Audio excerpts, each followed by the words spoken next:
I am the man who stole the power of God. Twice. And both times I used it better than he ever did. They call me a villain, a dictator, a tyrant in a metal mask. But I am the only honest man in a world of liars, the only ruler who actually rules, the only genius who doesn't pretend humility. My name is Victor Von Doom, and in every timeline, every universe, every possible future the cosmos can generate, I am inevitable, because I am right. Latveria was burning when I was born, not metaphorically, literally. The armies were at our borders, the barons were executing civilians, the world powers were carving up my homeland like meat, and no one cared. Because we were small, insignificant, powerless. Just another Eastern European footnote, another tragedy the world would forget by next week. My mother was a witch, Cynthia Von Doom, the most powerful sorceress in Latveria. She wielded magic that could shake mountains, bend reality, command demons, and she used it all to protect our people, village by village, family by family, throwing herself between the invaders and the innocent. I watched her do this, watched her sacrifice, watched her give everything, night after night, spell after spell, until the magic demanded its price, because magic always demands a price. She made a bargain with Mephisto, the demon lord, power to save Latveria.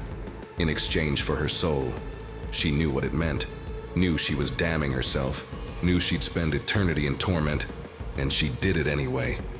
Because that's what love looks like, when it's real, when it's not the sanitized version heroes pretend to have. Real love is sacrifice. Real love is damnation. Real love is choosing hell for yourself, so others can have heaven. I was 7 years old, watching through the window, as demons came for her, as they dragged her soul screaming into the dark, as she looked back one last time and smiled at me. Smiled, even as she was being pulled into eternal suffering, because she'd saved our people. And to her, that was worth it. My father found me there. Werner von Doom, the healer, the gentle man, the one who believed in peace and mercy and all the lies the weak tell themselves. He held me, told me it would be okay, told me we'd survive, told me to have hope. Hope. That word, that poison, that drug the powerless take to avoid confronting reality. I looked at my father, this good man, this kind man, this weak man, and I understood something he never would. Goodness without power is worthless. Kindness without strength is complicity. Hope without action is cowardice. My mother had power, and she used it, and she paid the price. My father had virtue, and it meant nothing. Absolutely nothing, because while he was being good, the world was being cruel. And cruelty always wins, unless someone is willing to be crueler. My father died running. The Baron's men came for us, because healing the wrong people was treason, because helping those who couldn't pay was sedition, because mercy was rebellion. We fled into the mountains, winter, freezing. My father carrying medical supplies he refused to abandon. People need these, Victor. We can't leave them. A healer's duty. His duty killed him. Exposure, hypothermia. Slow death in the snow, while I watched. Again, always watching, always helpless. He died telling me to be good, to help people, to use my gifts for others, to be better than the men who hunted us. His last words were forgiveness, for them, for the men who murdered him. They don't understand, Victor. They're afraid. You must show them a better way. And I promised. I lied to my dying father, told him I would be good, told him I would heal, told him I would forgive. But inside I was making a different promise, to myself, to my mother's memory, to Latveria. Never again would I be helpless. Never again would I watch the ones I love suffer. Never again would I be at the mercy of lesser men. Never again would I accept the world as it is. I would remake it. I buried my father in the frozen ground, with my bare hands, 7 years old, alone, orphaned. And I felt something crystallize inside me. Not grief, not rage, clarity. The world operates on a simple principle: power. Not justice, not virtue, not hope, power. Those who have it make the rules. Those who don't suffer by them. And anyone who tells you otherwise is either a fool or a liar, probably both. I walked down from those mountains, a different person than who ascended. The boy died with his father. What came down was something else, something harder, something the world would learn to fear. I came to America, to Empire State University, on scholarship, the genius from nowhere, the prodigy from the ruins. They thought they were saving me, giving me opportunity, civilizing the barbarian, fools. I was there to take what I needed, knowledge, resources, access. I studied everything, science, magic, the boundaries between them, the places where physics and sorcery overlap, because I understood what others refused to see. They're the same thing. Science is just magic with equations. Magic is just science without instruments. Both are tools, both are power, and I would master both. Reed Richards was there, the other genius, the golden boy, the one everyone loved, the one who smiled and collaborated and played well with others. I hated him immediately, not because he was brilliant, because he wasted it. He had the intellect to reshape reality, and he used it for parlor tricks, for fame, for the approval of lesser minds. He could have been a god. He chose to be a celebrity. We worked on a project together, a dimensional portal, a way to pierce the veil between worlds. I'd calculated everything, triple-checked the math, accounted for every variable. But Richards suggested modifications, improvements, his ego wrapped in false humility. Victor, I think if we adjust the resonance frequency. Victor, perhaps we should reconsider the power ratios. Victor, I'm just concerned that... I ignored him. Why wouldn't I? My calculations were perfect. My vision was clear. His concerns were just fear. The timidity of a man who thinks in terms of risk instead of destiny. I activated it. The portal opened. And I saw everything. Every dimension, every possibility, every timeline. And in one, I saw her, my mother, trapped, suffering, burning in Mephisto's realm, still paying the price, still suffering for her love. I reached for her, tried to pull her through, tried to save her, and the machine exploded. Not because my calculations were wrong, because Richard's improvements created instability. His meddling, his arrogance disguised as collaboration, his need to be involved in genius he couldn't match. The explosion scarred me, my face, burned, destroyed. And in that moment of agony, I understood the final lesson. Trust no one. Collaboration is weakness. Other people will always fail you. Not out of malice. Out of inadequacy. They can't help being lesser. They can't help being wrong. They can't help sabotaging what they can't comprehend. I left that night. No goodbyes, no explanations. I traveled to Tibet, to the monks, to learn what science couldn't teach. Discipline, focus, mastery of self. And while I was there, I forged the mask. Not to hide the scars, to honor them. Each scar a reminder. The world is cruel. People will fail you. The only person you can trust is yourself. I placed the mask on my face, still hot from the forge. Let it sear into my flesh, bind metal to skin, permanent, unchangeable. A second face, my true face, the face of a man who learned, who understood, who would never be vulnerable again. Victor von Doom died in that monastery. Dr. Doom was born. I returned to Latveria, my homeland, still suffering, still oppressed, still ruled by Baron von Strucker and his puppets, still bleeding. I could have gone anywhere, built an empire elsewhere, conquered easier targets, but this was mine. These were my people. This was my mother's sacrifice, my father's grave, my responsibility. I didn't ask permission, didn't build consensus, didn't win hearts and minds. I took it. Overthrew the Baron, dismantled the puppet government, executed the collaborators, publicly, brutally, necessarily. The world called it tyranny. I called it surgery. cutting out the cancer, cauterizing the wound. Yes, it's painful. Yes, it's violent, but it works.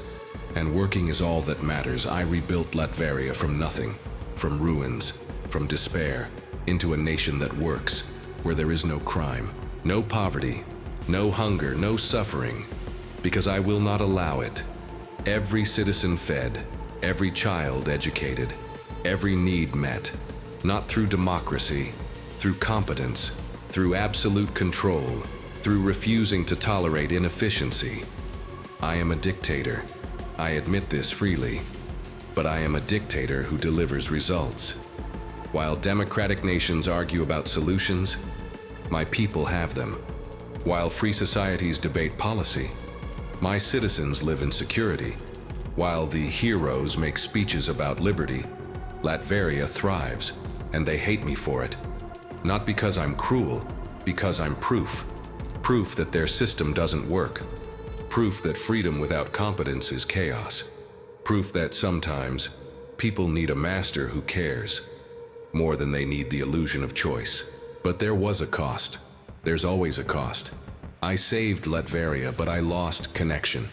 No one is my equal. No one understands my vision. No one can challenge me.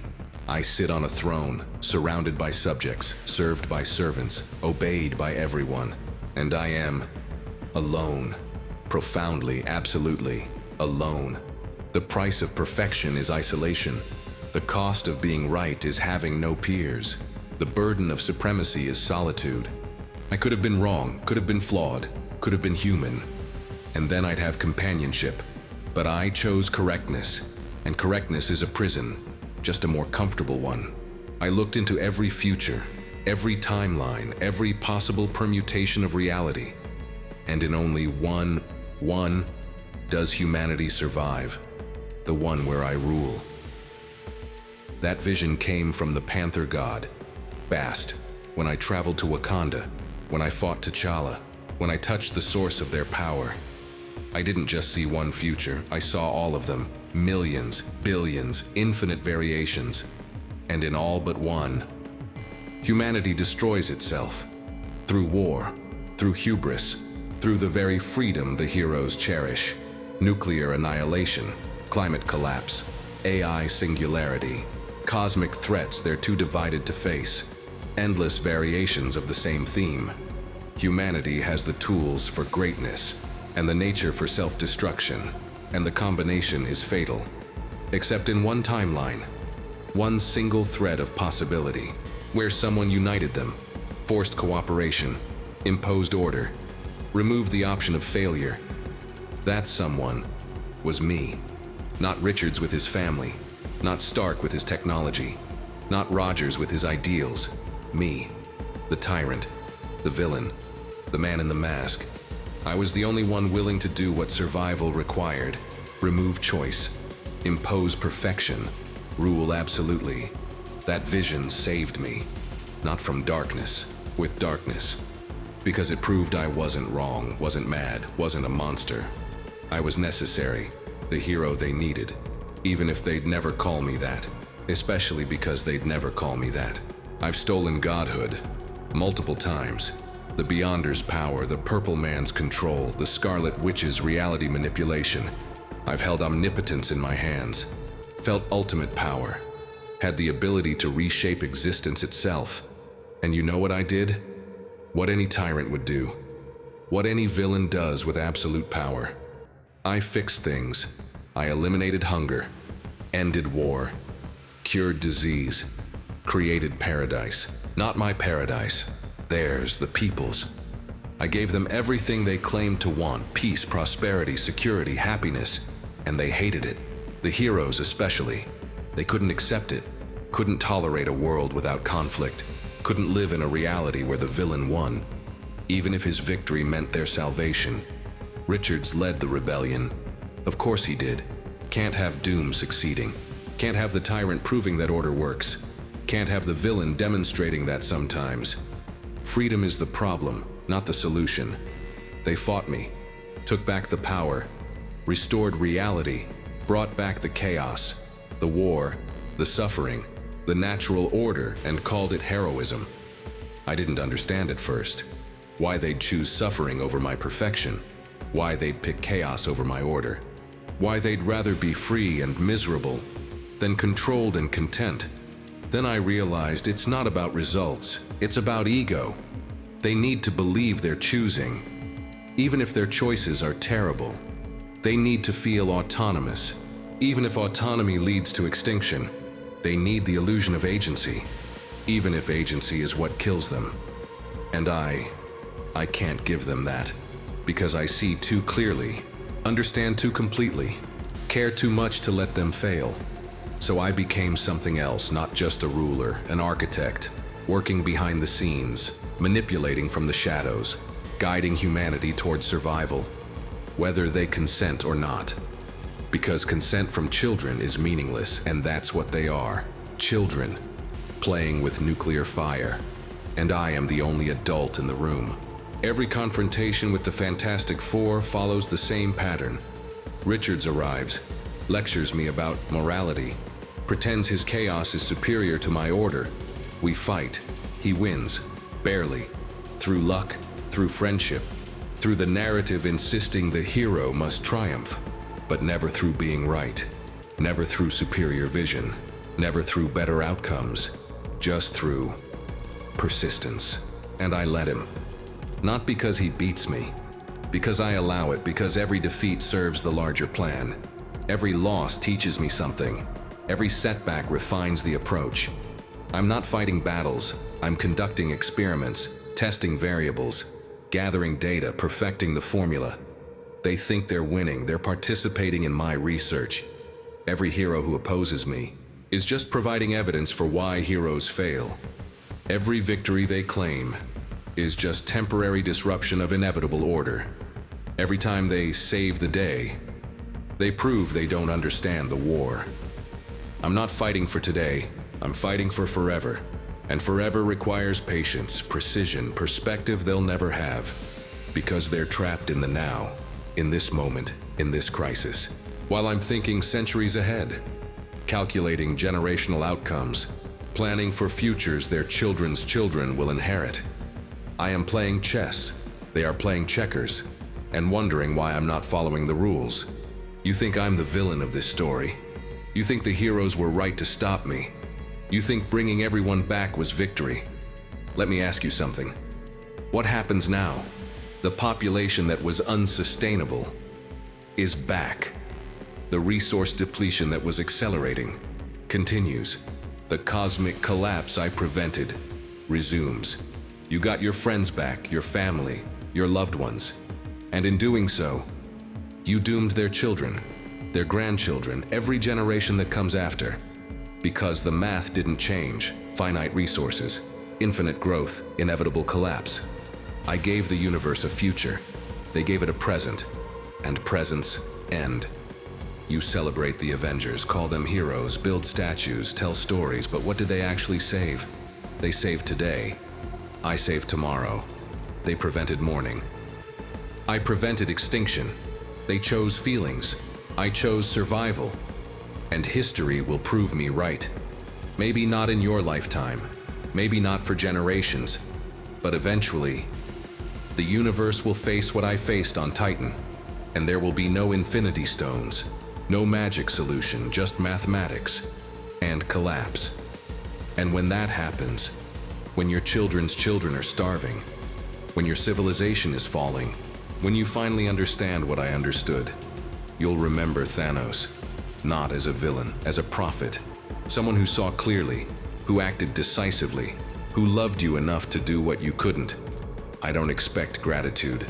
Prophets never receive gratitude. Saviors are always crucified. Those who prevent disasters are forgotten, while those who respond to disasters are celebrated. But I don't need celebration.